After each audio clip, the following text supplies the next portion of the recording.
So ito po ang laman ng ating Aqualife. So ayan po, parang may iba-iba, parang may kulay brown, parang may darak, no. So ayan po yung nasabi natin 50 liters. So ayan, no. Actually ano talaga, may halong rice bran po to. Ayan. So tapos yan natin, ihalo.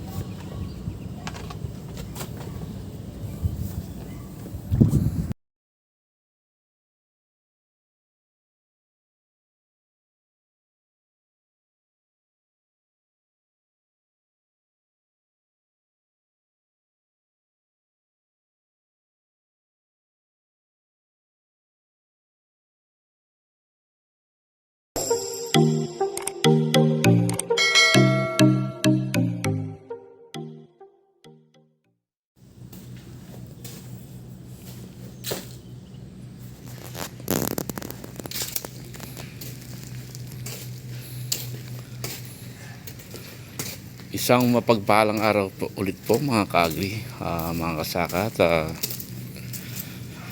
papasalamat ho tayo at lumiit na po ang baha dito sa amin. Actually po, binaha kami, tapos nung naghabagat ulit at nag-ulan na naman, so kami po ay binaha ulit. So ayan po, so ayan, mayroon pa pong konti at may konti pa pong tubig, at ayan po ang ating mga pagkain sa fish pan at binaha din po. So ililipat po natin sa ibang sako. Ayan po, nagsisira ang mga sako. So ganito po ang itsura ng farm natin ngayon.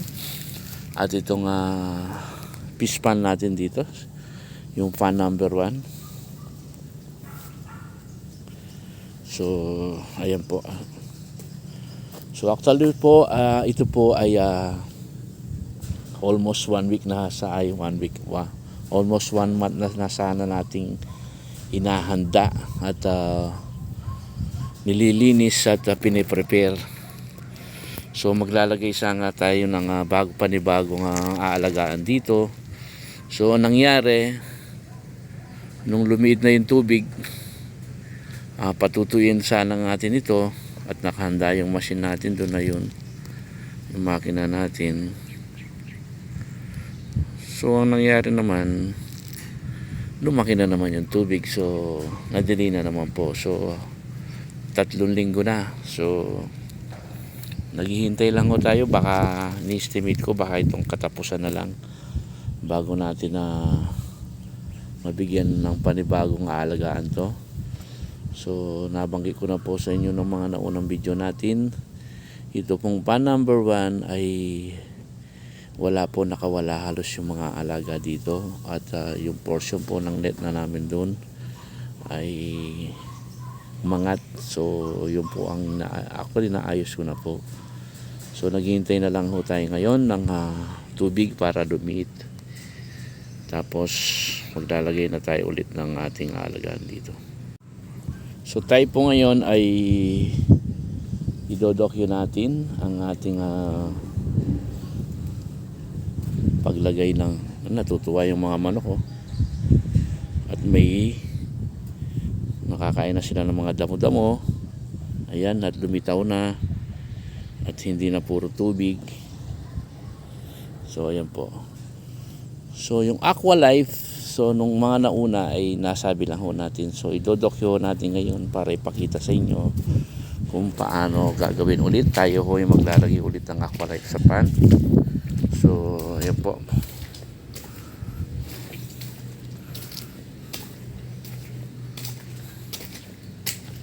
So ito po. Ayan. Dadali natin dun sa pan dun para kung sakali ipakita natin ulit kung paano tayo gagawa. So sige po, tayo po ay pupunta na sa fan.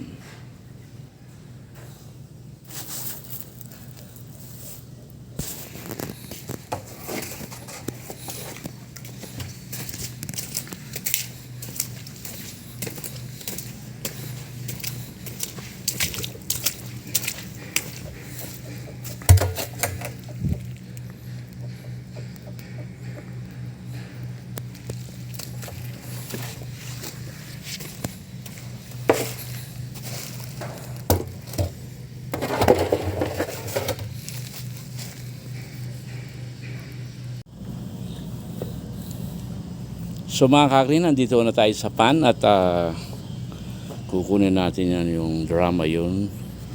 So kakatuwa po itong mga isda atin, sumasalubong na sa siguro mamaya po papakainin na naman natin ito. So andito tayo at dito tayo nagbibilad ng ating mga pinapakain. Ito yung yan po yung ipot ng manok, tapos may kasamang ipa. So ngayon po, tapos ini-spray ho natin ng Masinag Organic. Yan. Tapos ayun po, ayun o, nakakatuwa, nandiyan na may mga isda.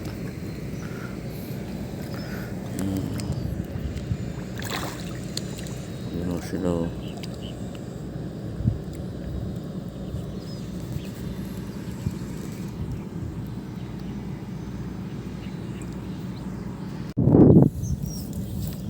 So ito po, at kukunin na natin ang drum at saka yung timba. So malago na po yung tinanim natin yung pinalit natin dito sa natuyo na yangka. Tapos dito meron na ho tayong mga guibano ngayon dito. Ayan.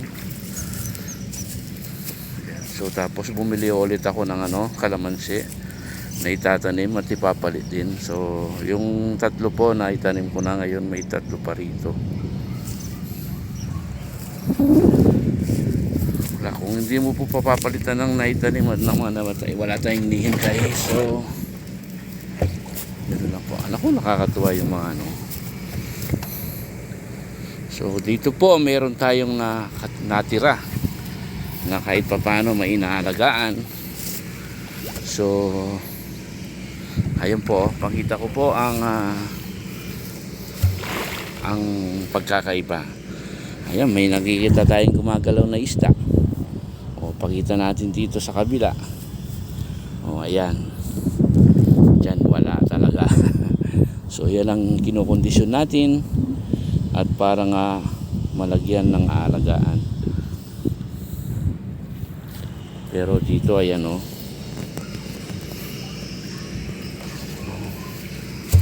Nakakatuwa po.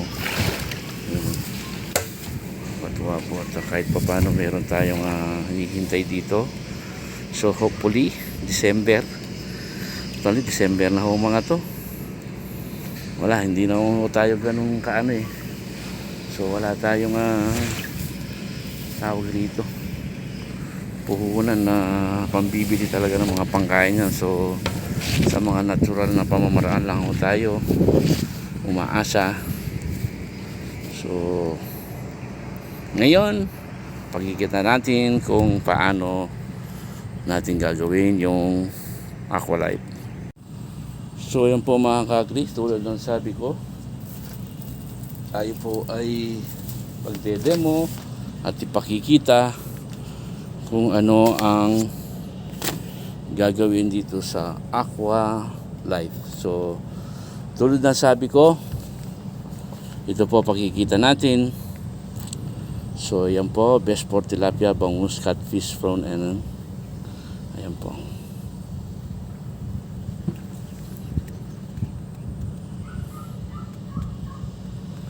So ang hinahabol natin dito ngayon, so napapakondisyon ng ating pan, lalo na itong ating tubig. So at syempre makakatipid tayo sa paggamit ng feeds, ika nga. So yung mga nandyan at magiging karapat dapat at magiging pagkain. So meron ho tayong mga dyan, matutunaw na. Gigil tayo yung kangkong natin dyan, iipunin natin. So ito po, lagyan na natin. So ito pong 500 grams na to. Sorry, not 500 pala, 1 kilogram yan. Ayan. So kailangan natin ng 50 daw, at least kahit 50 liters man lang daw dito sa ating drum, ibababad natin. So Yan po, lalagyan na natin siya ng tubig. Ito na po yung timba.